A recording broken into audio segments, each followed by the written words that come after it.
have a special guest with me today.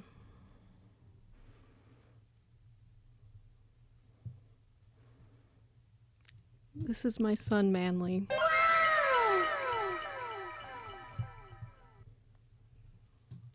He is 20 years old, and he has the tendency to pee on things when he's upset. So I have a towel in case he decides to pee. Actually, do you have anything to say?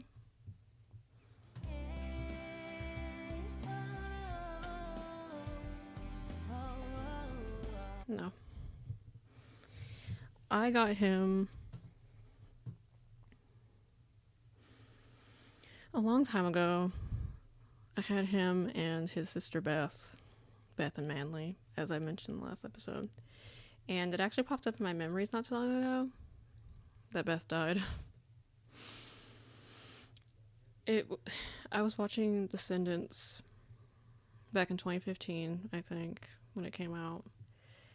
And I was really happy because I missed like the premiere on Disney Channel. So I caught like the next showing, like the next weekend or whatever, and I was so excited because I really wanted to see it.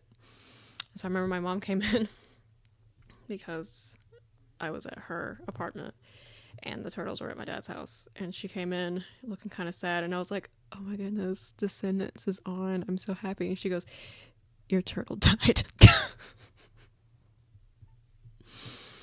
So I couldn't watch Descendants for a long time because of that, but I watched it like for the first time a few years ago. It's actually a pretty good movie.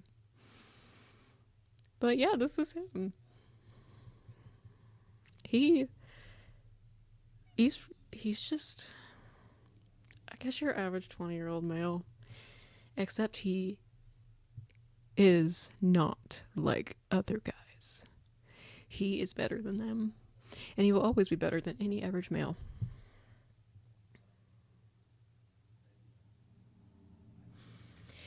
If he could talk, he would agree, because look how big he is. I'm gonna gently turn him upward. Oop.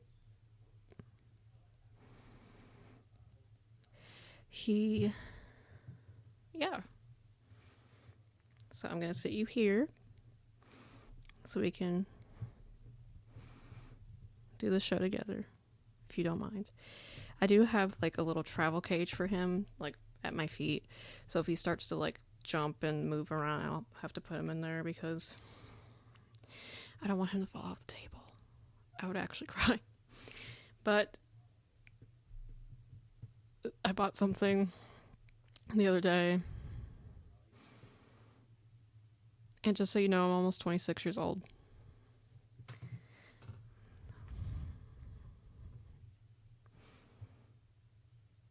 I'll show Manly.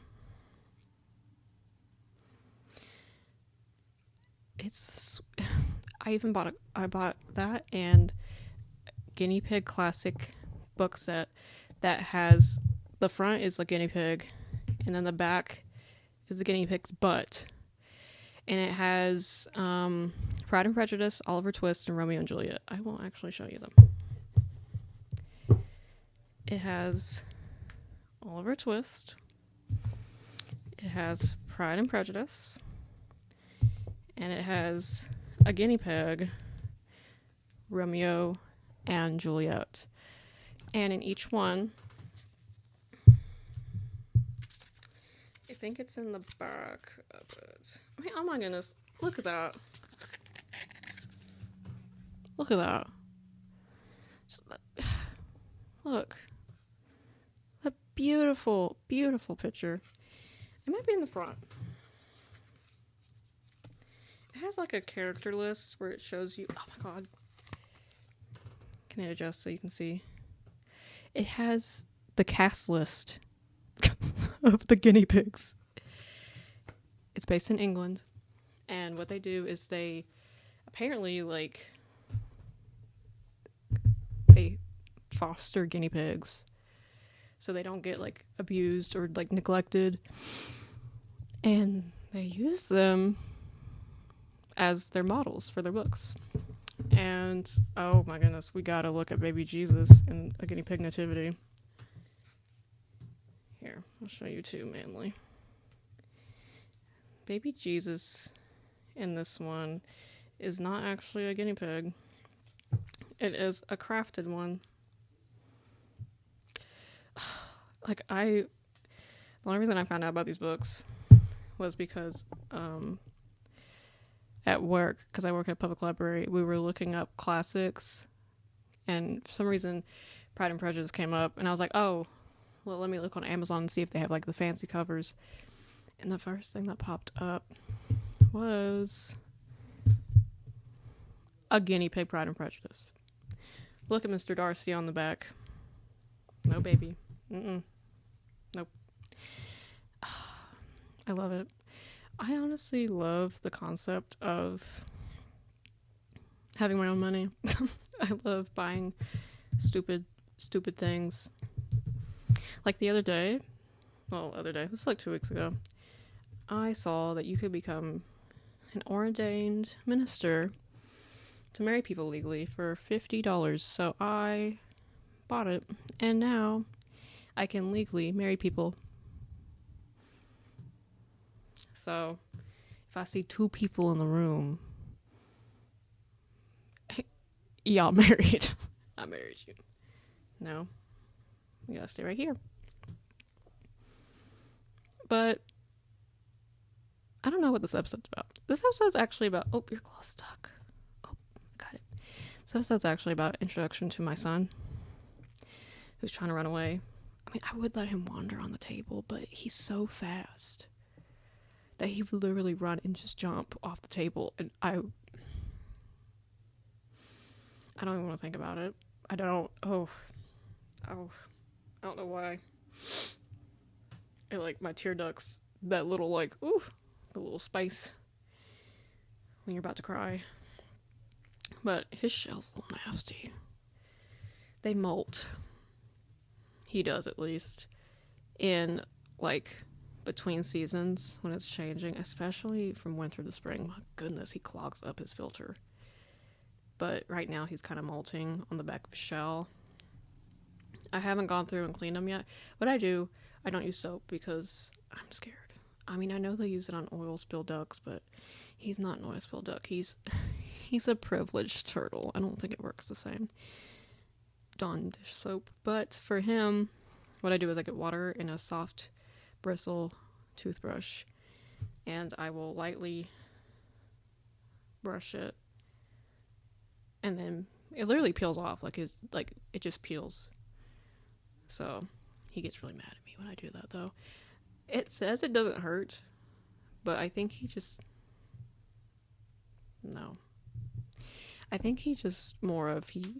doesn't like the fact that I'm cleaning him. But you mess up your whole cage, so I have to. Some frequently asked questions. Does he sneeze? He does. Very, very loud. He sneezes very loud. He sneezes a lot. I'm thinking about it. And right now my MacBook is like trying to upload The Sims. Don't you dare. Manly's quiet. Trying to turn on The Sims. I'm trying to turn it off. I love The Sims. Don't do that. But he sneezes, he runs, he's a runner. He's a runner, he's a track star. He like just fulls on just sprints outside. Because whenever I let him outside, used to, because we have a carport that leads just straight up to our driveway. So I would sit on the carport and just let him wander. And usually what he would do is he would like do a big loop around, walk around, and then walk up to my leg. And then he'd sit in my lap for a little bit. But now that he's older, he has discovered that he can run and that he can hide behind the wheel of a car. So what he does is he'll immediately sprint underneath the vehicle. It doesn't matter which one. Not on the main road, just ours. And he'll just hide underneath the wheel to where I physically can't grab him with my hands. So I have to get a broom and push him out. And he gets mad at me for doing that, when he's the one that decides to hide. No. So he's a little troublemaker. And we're holding hands. Oh, never mind, we're not holding hands. I don't know. He's probably mad at me right now. Look, I have to hold him like a burger. But I do like him. Everywhere I go, literally for job interviews, I did it for my past 2 jobs that I got, and I got the jobs. They say, is there anything else we should know about you? And I go, I have a pet turtle. And I usually like flash the photo of his birthday parties. So far, it's got me the job. Usually for fun facts, I usually put down I have a 20-year-old turtle. Because he's my whole world. He's my whole world. He likes to watch TV. He loves TV. Even though, well, we talked about it in the last episode. He likes action films. He likes loud sounds. He likes boom bass because it shakes the water in his tank. And he, like, you can tell he's watching TV, and he will stare you down because the way the living room is set up, he's in the living room. His tank is against the window because we open the blinds for him every morning, and he watches cars go by. And then when it gets dark outside, we close the blind, and then he watches TV. And sometimes he just is facing you while you sit on the couch. Because here is him in the living room. The couch is right here. So he's just like, sometimes just stares at me. And I'm like, hey. He eats mealworms and regular turtle pellets. He hates cranberries. I know this because a few years ago, he had this little like dry food thing I tried, and it had dried cranberries, and he ate everything in the dry food except for the cranberries. He'd literally take a bite and spit them out immediately. I tried to feed him green beans once. He didn't like it. I'm trying to think. They say they can eat lettuce and tomato, like cherry tomatoes. I haven't tried that yet because I'm scared. I'm scared because of what they use nowadays. I don't want him to get sick from what they wash it with. But he's pretty chill. And in the mornings, he's pretty loud in the mornings. He will hit up the glass. He will do anything just to get your attention, which doesn't bother me at all. But yeah, I've had him for a while. At least 2013, I think. So it's been over 10 years. But yeah, he's pretty chill. You pretty chill? He's pretty chill. But yeah. That's pretty much all I had to say. I really don't. This podcast, again, is just me introducing him because it's called Turtle Mom Podcast, and I didn't want to not show him. And I had to show my books. I'm going to put this in front of you. My books. Because also, I discovered eBay. And I got 2 things. They're not in yet.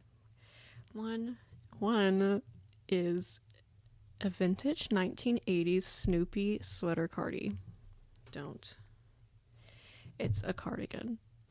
Cutest cardigan ever. I'll wear it for the next episode. The other one is... Oh, is the lights too bright? Just do that. Is that better? Oh, I think he wants to turn around. Here, I'm going to show you guys his butt right now. I think the lights are too bright for him right now. Here, turn around.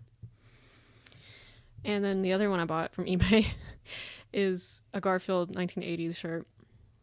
I have nothing to do with the Chicago Bears, but it says Chicago Bears Widow, and it's Garfield sitting with a black widow dress, black veil, holding a bouquet of flowers. I laughed so hard that I had to buy it immediately. And then the other one I placed a bid on, it's vintage McDonald's Garfield like glass mugs, and they said they were 99 cents. And so I placed a bid for $1. And then it said, oh, the buyer says that's too low. So I put it up for $5. Oh, the buyer says it's too low. And it was like my first time ever bidding. I didn't know how eBay worked. So I did like 5 bids. And my bid is now at $30. And I'm the winning bid. And I'm the only person bidding on it. Against myself. So I'm glad I know how eBay works now, because I could have been like that. Was it the Ralph Breaks the Internet, Wreck-It Ralph 2, when they didn't know how bidding worked, so they did like $20,000 and they didn't understand how bidding was. Yeah. Are you better? Yeah. Sorry, I'm showing you his little booty. But I think... I don't know. I think the lights might be bothering him a little bit. He's not used to bright lights. So I'm just going to keep you like that, okay? Okay. But, yeah.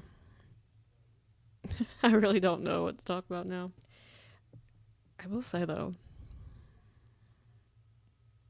back to... I don't know what I'm talking about. That Matt and Abby couple, or whatever their names are, posting their apology or whatever, like clarification. We did not leave our kids alone in the room. We did not do that. We went out to eat. And we did say that they were alone and we were eating with our entire family on this cruise. But no, the grandparents are in the room. Contradiction. Okay. I don't know. It just made me laugh a little bit. I don't like them. I don't like him. I don't like Matt. Abby? Girl. I feel kind of bad for Abby. Matt just seems like the kind that have a little temper tantrum, because one time he said she was giving birth or something and something happened and he like gave her the silent treatment, which I mentioned in the last episode as an example of a couple podcasters. Oh, you do want people to see you. Okay.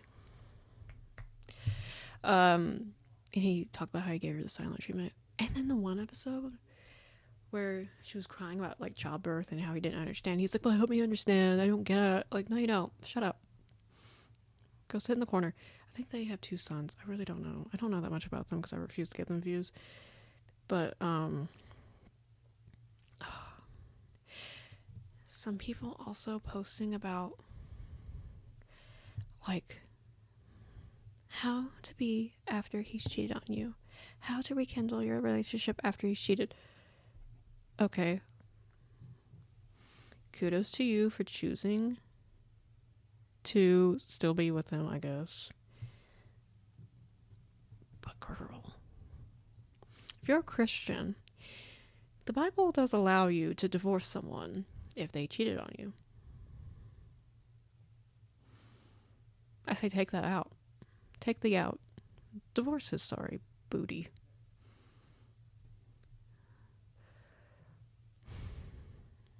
I hate cheating. Emotional cheating as well. That counts. It counts. Sorry. So now this episode has gone from me introducing my son. Talk about cheating. We're holding hands. When I first got him, he was so small. Okay. Manly, I'm going to have to hold you up. I'm sorry.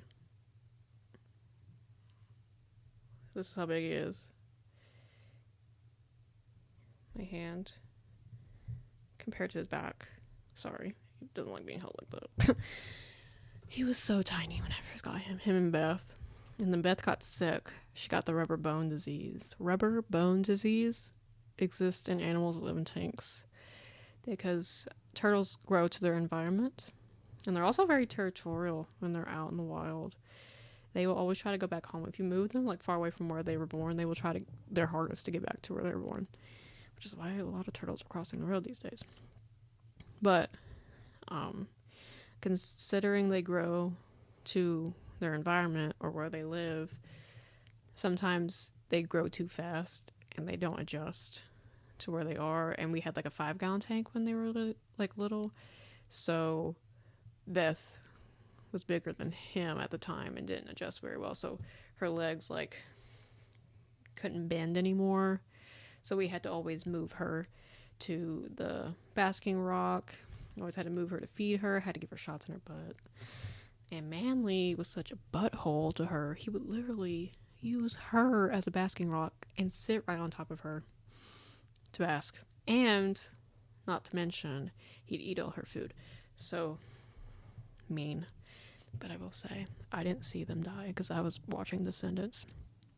But my dad called my mom announcing the death and said the only reason I knew she was dead is because she was on the rock and her head was down, like out. And Manly was nose to her and wasn't moving. He said that's how I knew she was dead. And he was like, that's how I knew that Manly knew she was dead too. Because Manly was sitting there mourning his sister. Anyway. That's this episode. That's all I gotta say. I literally, my nose is running. I have literally nothing else to say. Do you have anything to say? Can I sniff it? He has nothing to say. Anywho, I'm gonna hold him really close to the camera. I hope the lights don't bother him.